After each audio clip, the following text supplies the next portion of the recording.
اللہ کے نام سے جو سراسر رحمت ہے، جس کی شفقت ابدی ہے۔ خواتین حضرات، رمضان مبارک۔ آج ہم دین و دانش کا رمضان میں پہلا پروگرام کر رہے ہیں۔ ہمارے ساتھ اس پروگرام میں اور آنے والے سب پروگراموں میں جو رمضان میں نشر ہوں گے، مستقل مہمان ہوں گے ڈاکٹر خالد ظہیر صاحب۔ خوش آمدید حضور۔ شکریہ۔ ڈاکٹر خالد ظہیر صاحب کو خاص طور سے ہم نے رمضان کے لیے اس لیے زحمت دی ہے کہ ہم اس میں ایک عزم رکھتے ہیں دین و دانش کی ٹیم کی جانب سے کہ رمضان کا جو مقصد قرآن مجید میں بیان ہوا ہے کہ تزکیہ حاصل کیا جائے، پاکیزگی حاصل کی جائے، اپنی تربیت کی جائے اور اپنے آپ کو ایسا بنا لیا جائے یا بنانے کی کم سے کم کوشش کی جائے کہ خدا تعالیٰ کو ہم پسند آ جائیں یا ہمارے کردار میں ایک واقعی بہتری ہو۔ اس سلسلے میں ڈاکٹر خالد ظہیر صاحب کی گفتگو چونکہ بہت مؤثر ہوتی ہے، آپ دین اور اخلاق کے پہلو سے اکثر ٹیلی ویژن پروگرامز میں کلام کرتے رہتے ہیں، تو میں نے ڈاکٹر صاحب سے بالخصوص گزارش کی ہے اور یہ چاہوں گا کہ ابتدائی طور پر آپ سب سے پہلے ہمیں یہ بتائیے کہ قرآن مجید روزے کا کیا مقصد بیان کرتا ہے اور ہم اس مقصد کو کیسے حاصل کر سکتے ہیں؟ دیکھیے، قرآن مجید میں سورہ بقرہ میں جہاں روزوں کا ذکر آیا ہے، وہاں اللہ تعالیٰ یہ فرماتے ہیں کہ یا ایھا الذین آمنوا کتب علیکم الصیام کما کتب علی الذین من قبلکم لعلکم تتقون۔ تمہارے اوپر روزے فرض کر دیے گئے جیسا کہ ان لوگوں پر فرض کیے گئے کہ جو تم سے پہلے گزرے، تاکہ تم تقوی اختیار کرو، تاکہ تم پرہیزگار بنو۔ تقوی، پرہیزگاری، حدود آشنائی، اس بات کا احساس کہ اللہ موجود ہے اور اس کی موجودگی کے احساس اور اس کے سامنے جواب دہی کے احساس کے وجہ سے انسان اپنے آپ کو اپنی اخلاقی حدود کے اندر رکھے، یہی روزے کے رکھنے کا اصل مقصد ہے۔ یعنی روزہ رکھنا ایک تربیت کا ذریعہ ہے، ایک مقصد کے حصول کا ایک طریقہ ہے۔ یہ تربیت اسی وقت کامیاب ہوگی، اس کا اصل فائدہ اور اللہ کی نگاہ میں اصل قدر اسی صورت میں ہوگی جبکہ ہم اس مقصد کو حاصل کر سکیں گے۔ چنانچہ یہ بات واضح ہو جانی چاہیے کہ ہمارے ہاں روزے کے بارے میں جتنی بھی فضیلت کی باتیں بتائی جاتی ہیں، اس کے جتنے بھی فوائد بیان کیے جاتے ہیں، ان سب کے سب کا اصل جو فائدہ ہے وہ اسی وقت حاصل ہو سکے گا کہ جب ہم اپنے اندر تقوی پیدا کریں گے۔ یعنی لوگوں کے ساتھ معاملات کرتے ہوئے ہم اس بات کو محسوس کریں گے کہ اللہ ہمیں دیکھ رہا ہے، ہم نے کسی کے ساتھ زیادتی نہیں کرنی، ہمیں جھوٹ نہیں بولنا، ہمیں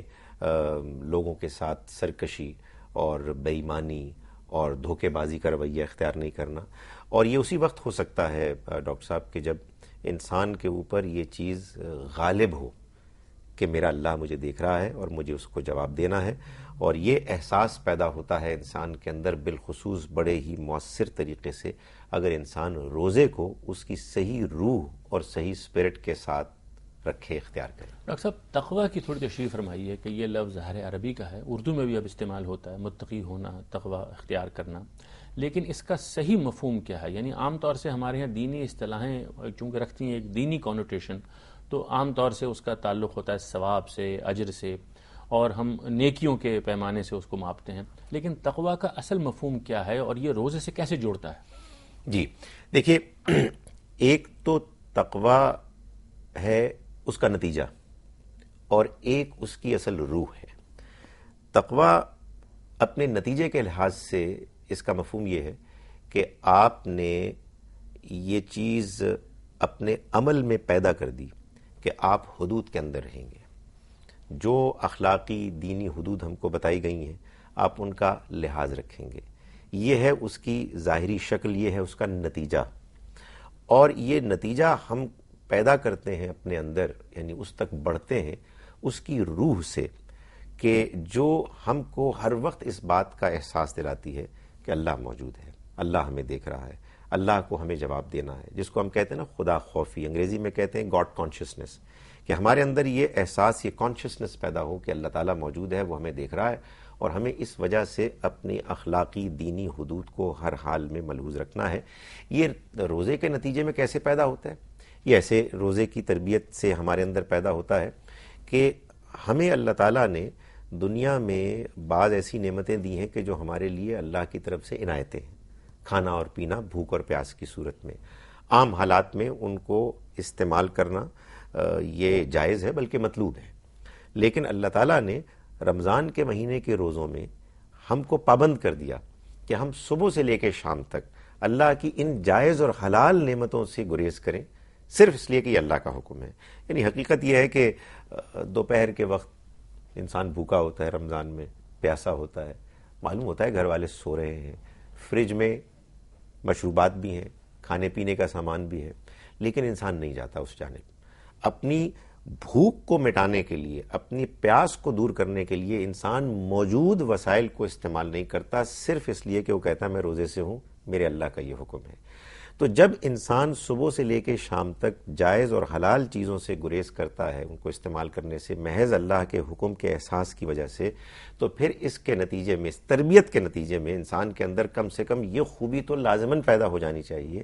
کہ وہ رمضان اور رمضان کے علاوہ ان اخلاقی حدود اور احکام کا خیال رکھے گا کہ جو ہر حال میں ناجائز ہیں، جن کو کہ آپ پامال نہیں کر سکتے۔ یہی وجہ ہے کہ نبی صلی اللہ علیہ وسلم نے یہ ارشاد فرمایا کہ وہ شخص کہ جس کو روزے کی حالت میں جھوٹ بولنے اور جھوٹ سے اجتناب کرنے کی توفیق نہیں ملتی، اللہ تعالیٰ کو کوئی دلچسپی نہیں ہے کہ وہ بھوکا اور پیاسا رہے، اس لیے کہ اگر اس نے روزے کی اصل روح ہی نہیں پائی تو پھر اس کو بھوکا پیاسا رہنے کی کوئی ضرورت نہیں ہے۔ تو یہ جو جسمانی تقاضوں سے، بھوک پیاس کے علاوہ بھی جسمانی تقاضے ہیں، ان سے انسان عام حالات میں اجازت رکھتا ہے کہ وہ استفادہ کر لے۔ روزے میں اس تربیت کی خاطر جائز چیزوں سے گریز کرتا ہے، اپنے آپ کو روکتا ہے، تو اس میں طاقت پیدا ہو جاتی ہے کہ وہ ناجائز چیزوں سے عام دنوں میں بھی روک جائے۔ یہ اس کے پیچھے اصل روح ہے۔ ڈاکٹر صاحب،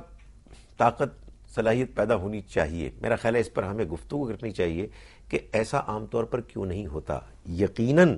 روزے کا اصل مقصد یہی ہے، اور یہ مقصد اگر حاصل نہ ہوا تو روزے کی اصل اسپرٹ سے ہم محروم رہیں۔ یعنی یہ ضروری ہے کہ ہم بار بار اس بات کو، جیسے قرآن کی اس آیت میں بیان ہوا لعلکم تتقون، اگر تقوی حاصل نہیں ہو رہا تو ہو سکتا ہے کہ ہم شاید جھوٹ بھی نہ بول رہے ہیں، ہو سکتا ہے ہم نماز بھی پڑھ رہے ہوں، تراویح پڑھنے بھی جا رہے ہوں، لیکن وہ اگر صحیح مقصد سامنے نہ رہے جو ہر وقت رہنا چاہیے، اور خدا کے سامنے حضوری کا احساس سامنے نہ رہے، تو ہو سکتا ہے کہ اس مقصد سے ہم پھر بھی دور رہیں۔ یہ بالکل ہو سکتا ہے، بالکل صحیح۔ یعنی وہ تربیت کا جو احساس ہے، وہ 720 گھنٹے کی جو مشق روزانہ طلوع سے لے کے اور غروب تک آفتاب کے، ہمارے اوپر طاری رہنی چاہیے۔ ایسا ہونا چاہیے، ایسے اس مقصد کے حصول کو ہمیں بار بار اپنے آپ کو ریمائنڈ کرانا چاہیے، ایک دوسرے کو یاد دہانی کرانی چاہیے، اور جس کو کہتے ہیں نا سیلف کرٹیسزم، اپنی زندگی، اپنے معاملات، روزے کی اسپرٹ کو حاصل کرنے میں ترقی کے بارے میں جائزہ بار بار لینا چاہیے۔ تو یہ جو اکثر ہم دیکھتے ہیں کہ ہمارے ہاں جو دیندار لوگ ہیں، وہ بالخصوص عبادات میں جو اس کا ظاہری پہلو ہوتا ہے، یا اس کی جو اس کا ڈھانچہ ہوتا ہے، یا اس کا جو موسم ہوتا ہے، یا اس کے جو دن ہوتے ہیں، ان میں بڑے فعال ہو جاتے ہیں، لیکن ہم یہ دیکھتے ہیں کہ عبادت کے موقع کے علاوہ عام زندگی میں اس کا اثر نہیں ہوتا۔ تو کہیں یہ وجہ تو نہیں ہے کہ چونکہ ہم نے مقصد کے لحاظ سے اس کو نہیں آزمایا ہوتا، برتا ہوا ہوتا، تو اس وجہ سے ہمارے اندر وہ تبدیلی نہیں آتی؟ یہ بالکل صحیح ہے۔ دیکھیں، ہمارے ہاں یہ پرابلم اس لیے پیدا ہوتی ہے ڈاکٹر صاحب کہ بالعموم دینی گھرانوں میں اور دینی شخصیات میں جو چیز حاصل کرنی مقصود نظر آتی ہے وہ ہے ثواب، اور وہ ثواب ان کو ملتا ہے، محسوس ہوتا ہے کہ بیان ہوا ہے روایات میں، کہ جن کو کہ وہ ان کی ظاہری شکل میں سمجھ کے یہ محسوس کرتے ہیں کہ ہم نے روزہ رکھا ہم کو ثواب ملے گا، ہم نے تراویح پڑھی ہم کو ثواب ملے گا، ہم نے نماز پڑھی ہم کو ثواب ملے گا۔ یہ چیز بدقسمتی سے بالکل پیش نظر نہیں رہتی کہ اللہ تعالیٰ کے ہاں ثواب یعنی اجر، یعنی آخرت میں انعام تو ملے گا ہی اس صورت میں کہ جب ہم کسی نیکی کے عمل کو اس کے صحیح جذبے کے ساتھ کریں گے۔ اللہ تعالیٰ فرماتا ہے نا واللہ یحب المحسنین، اللہ تو پسند ہی ان کو کرتا ہے کہ جو محسن ہے، کہ جو نیکی کے اعمال کرتے ہیں ایسے جیسے کہ ان کے کرنے کا حق ہے۔ تو ہمارے ذہن سے جو اصل مقصد ہے وہ اوجھل ہو جاتا ہے، اور صرف ثواب ہی ثواب رہ جاتا ہے، اور اس کو بھی ہم متعلق کر لیتے ہیں عمل کے ظاہر سے۔ ڈاکٹر صاحب، یہ اتنی اہم بات ہے کہ یہاں ایک وقفے کی اجازت دیجیے آپ، وقفے کے بعد یہیں سے میں دوبارہ آپ سے بات کروں گا۔ خواتین و حضرات ہمارے ساتھ رہیے گا۔